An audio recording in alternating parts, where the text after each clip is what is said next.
Hey guys, at first I want to apologize for not doing any videos recently. I've been really busy between moving and I've got 2 jobs now and I've been just really busy working on all that stuff and going to school.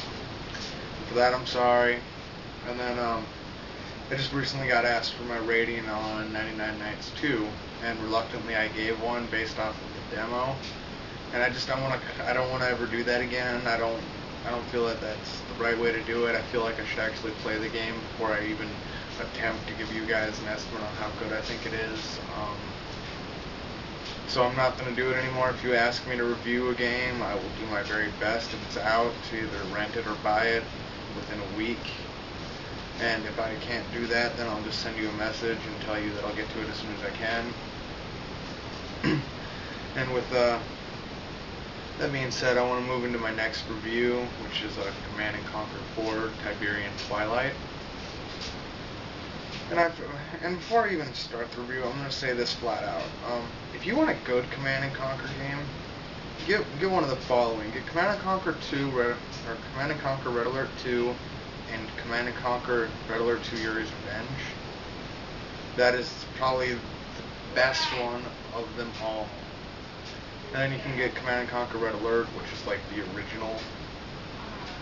And then there's Command & Conquer Generals, which, even though I think that it started to go downhill after Red Alert 2, I still like Generals, just for the fact that it's fairly realistic. You know, it has all real units and whatnot. So, I started to play Command & Conquer 4. I played about 20 minutes of it before I realized that it is definitely not like any of the previous ones. I mean, Command & Conquer 3 was kind of stepping away from it, but Command & Conquer 4 has finally severed any ties with the previous games. And to be frank, this game is the final nail in the coffin for me. I am never going to buy or even look at another Command & Conquer game after this. And here's kind of why. Rather than building a base, like is what I really loved about Red Alert 2, is building up my base, you know, having layers of defenses and having the AIs throw in everything they can get through them to me. In this game, you don't do that. You don't build a barracks, war factory, nothing. Instead, you pick an MCV. And you get to choose between offense, defense, and support. And then set MCV will produce the units, you know. For example, offense, you get Titans with GDI, and I didn't really look at the rest of it, because at that point I hated it. Okay, I really hated it.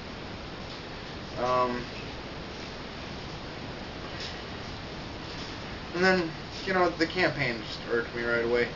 GDI teaming up with Kane, their main enemy in all the rest of the games, and then the Brotherhood of Nod turning against Kane after, like, I mean, in like every game they have that same plot twist where Kane comes back and the Brotherhood of Nod turns against him.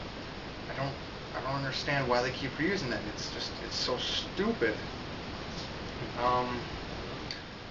And you know, that's about all the further I went with the campaign, and I'm sorry, I couldn't get any further. I didn't even want to look at the game anymore at this point.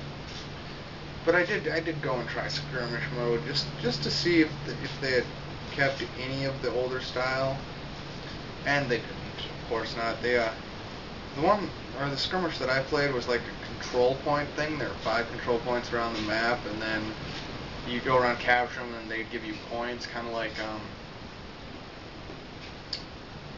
oh, what's that? It's one of the game variants in MW2, but I can't remember what it's called because I don't ever play it really. Anyway, it's like that. And, you know, you gotta control a majority to start to get points, I think, if I remember correctly. It's been a while since I wrote this review, I just haven't had the time to do the video yet. But, there's also these, like, green and blue Tiberium orbs, which your units can pick up. And I was curious what they did, so I pulled out the manual, you know, thumbed through it quick to see what it said, and it literally gives no information on this. I have no idea what these do. I assume it's some kind of power-up, but I can't be 100% sure. So if anyone knows, could you hit me up with a message? I'd really appreciate this information.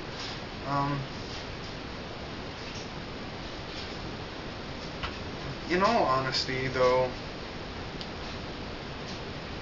I would rather just, like, in the game, all I did was spam Titans. That's just how easy the AI was to beat. I just spammed like 30 Titans and sent them towards their base, and they basically took out everything.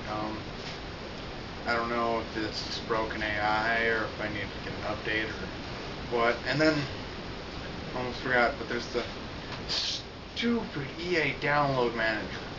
Like, it's basically like their version of Steam or the Xbox Live thing, which you need for Dawn of War 2. Why do people keep coming out with different versions of this? Just set it up through Steam or set it up through Xbox Live. Don't keep making new versions of this crap. I don't need 7 of those programs on my computer to play 3 different games. That's ridiculous. I don't know. Overall, I guess if it had been a unique title, like if it had actually been like if it would have been like, a new RTS, I would have given it a much higher rating because it does look really good and the overall gameplay isn't that bad. But since it is Command & Conquer, it only gets a 5 out of 10 because I expect much, much, much better than this from them. And I expect them to actually understand why people play Command & Conquer. They don't play it for this bullshit that they've been putting out recently. They play it for the older stuff. At least that's my opinion on the matter. Maybe there are people who like this game, in which case I really don't want to talk to you ever. We will not be friends. We will not be friends. I don't know. In all honesty, I think the game series has been going downhill since Red Alert 2 or after Red Alert 2. And I know this is a little bit off topic of the review, but I have to say, the beginning of the end for this game series for me was actually Red Alert 3. And I was really excited for this game coming out. I got the beta key. I went out and bought Command & Conquer 3 to get the beta key, and, it didn't even let me get the beta. I don't understand what the hell. I mean, I sent their support like 30 emails about it, and they never responded with anything, so I just assumed that their beta crashed and failed. I don't know what the hell happened. And when I finally did get the game, all I gotta say is it was probably the most disappointing thing I've ever gotten. Ever. And, to